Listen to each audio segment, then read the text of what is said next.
Today on B's Auto Repair, we're doing brakes and rotors on this little Ford Putt-Putt. I've already done the front rotor and brakes on the passenger side. I'm going to go over them and then do the other side. Okay. Um, to do this, of course, the wheel has to be removed first.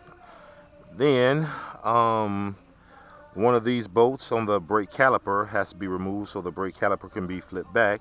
Then the brake pads can be removed and replaced. But you can't replace them at that point because there's a bolt right here, right there, and then there's another bolt at the bottom. You can't really see it. It's like right there. That bolt holds this brake caliper bracket onto the steering knuckle. So those had to be removed so the rotor can be removed and replaced with the new one. And there's the old one. Okay, now let's go to the other side. Oh, well, I guess I'll put the wheel on later. Let's go to the other side and do the same thing. Now, over here there's the new rotor. And let's get these brakes. Okay, alright. This is a good, this pry tool is a good help in doing brakes. It saves you from having to take the brake caliper completely off and using a C-clamp to compress the brake piston. Alright, let's get this off right quick. Holding on to my tool. Sometimes they hold on to my tool. My socket is kind of old, probably kind of worn out from beating up other sockets, what have you. And so it gets kind of worn out around the edges. So sometimes you got to put it on there and wiggle it off. Alright. Okay, let's get that one off. Wiggle it off. Alright.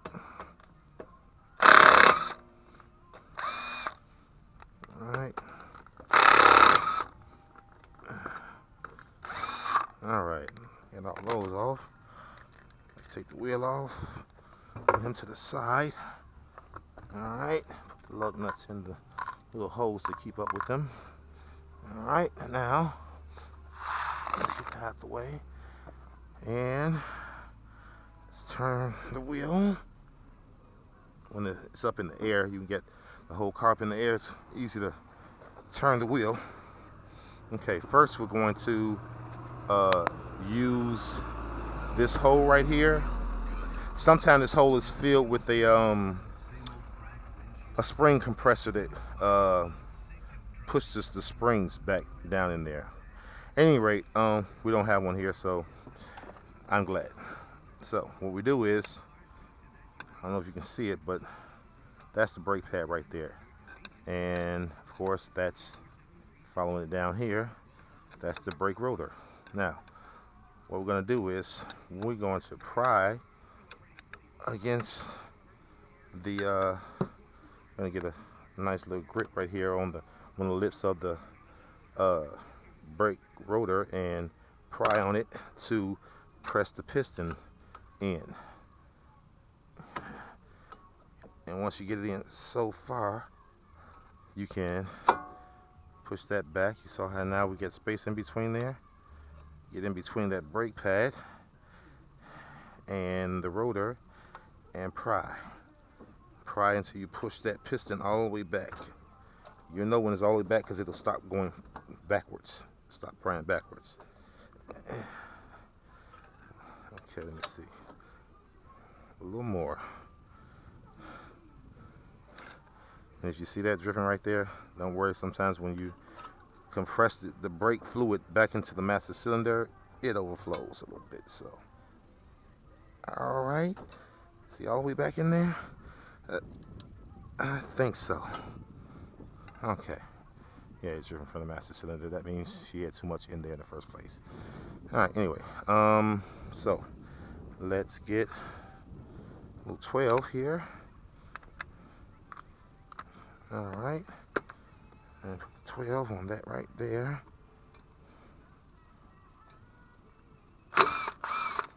Alright. Get that up out of there. And down there. Now this flips back. That's why I was talking about the flip back. And the brakes come right out. I have to practice a little bit, but it comes out easier when you try it. Yeah. Alright. Now, before we put those in, the new brakes in, we have to get these bolts out. That bolt right here and this bolt right here is what holds the whole brake caliper in place. Okay, so those are 15 millimeters. So let's get a 15 millimeter. Put him on there. And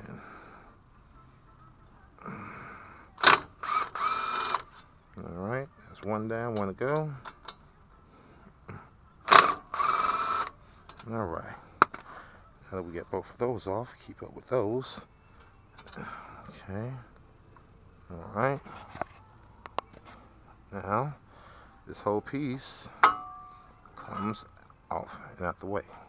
Okay. So now, the rotor can wiggle a rotor until it comes off. Alright. This is the hub bearing. And this is the steering knuckle. And this is the CV axle. This is the brake caliper bracket. This is the brake caliper. This piece right here. Okay. This whole piece right here is the strut and spring. It's the strut, and the strut comes with the spring. Well, it don't come with it, but the strut needs a spring. Okay, so we're gonna put that up there and let them chill while we open the new box for the new rotor. Alright, open up and get the plastic off.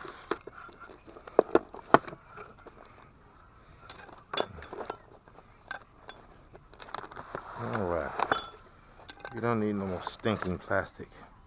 Alright, it should fit right on there. If it don't, there's a problem. Alright, line it up and ta-da. Now, we can put him back in place and we can line the first bolt up. Oh, phone is ringing, I think. Anyway, so line that bolt up. And then I'm going to line this bolt up, at least put it in there. You can't see what I'm doing now, but put that bolt up in there like that there. Ah! Oh. Okay. Now, when this lines up, it'll stop sliding back and you'll catch the thread. Always start bolts by hand first, always. Even if you have to put the tool on it and start it by hand. Start it by hand, always. Because if you start it back with the tool and it's wrong and you're not on thread, I mean, if it's cross-threaded and you start it with a tool, yeah, you'd have messed up the bolt and the hole that it's going into, all at the same flurry. All in the same flurry. So, that started by hand. I can feel it smoothly in there. Both of them are in there smooth, no rough burrs, which means they're not cross-threaded. And put Mr. 15 back on there. And tighten the top one. Okay, let's try it again. Okay, tighten this top one right here. That's what I'm doing right now.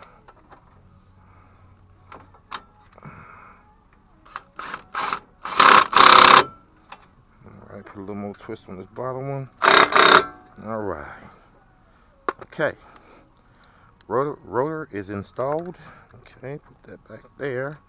Now what we got to do is install the brakes, and we're finished. She has Duralast brakes from AutoZone, and she didn't get the gold. Oh yes, she did. Yes, she did. They go Duralast gold, so they last a little longer. If you're gonna get brakes, can't hurt to get the more expensive ones. They have more stuff in the pad themselves, so that you get more for your money because the pad lasts longer. So, even though all AutoZone brakes that are $20 or higher have a lifetime warranty on them, which means that you take your old brake pads in These things, you take these in.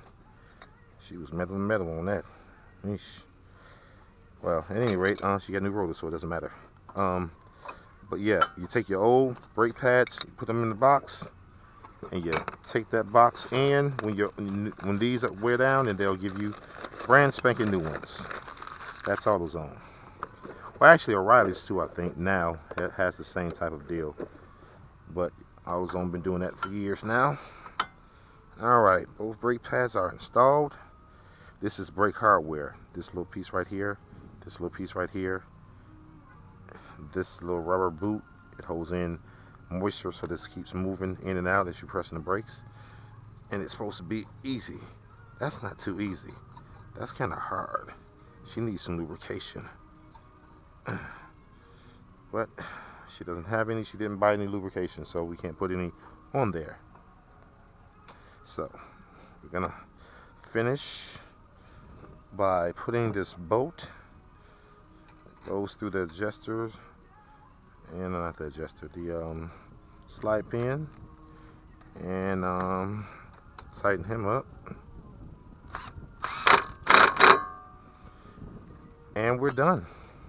You can put the wheels back on and call it a day.